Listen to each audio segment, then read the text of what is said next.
الشمس والقمر بحسبان والنجم والشجر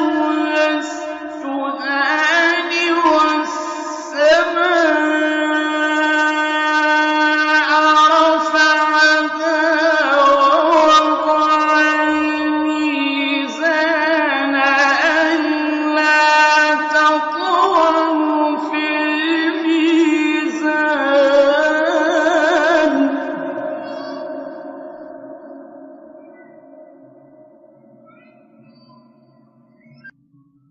وأقيموا الوزن بالقسط ولا تخسروا الميزان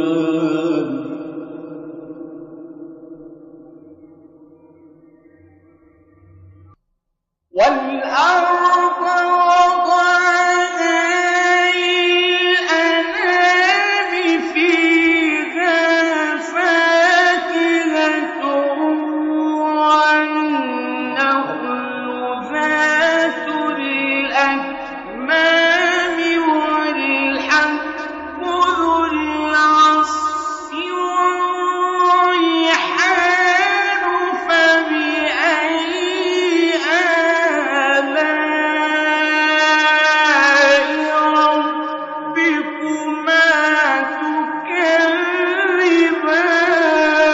تكذبان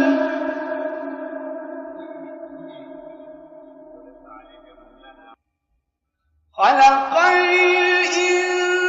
الإنسان من صلصال كالفخار وخلق الجان من مارج من نار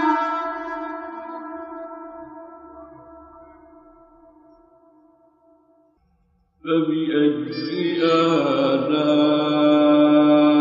آلاء ربكما تكذبان رب المشرقين ورب المغربين فبأي آلاء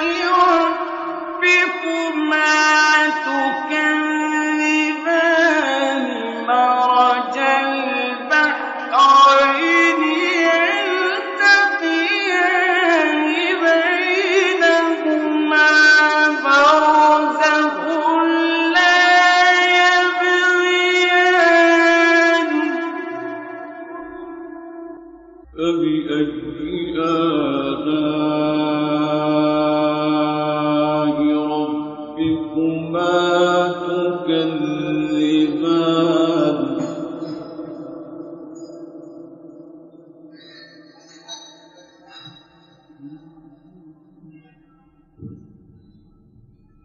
يخرج منهما اللؤلؤ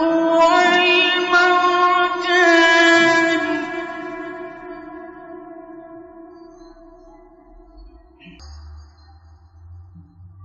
فبأي آلاء ربكما تكذبان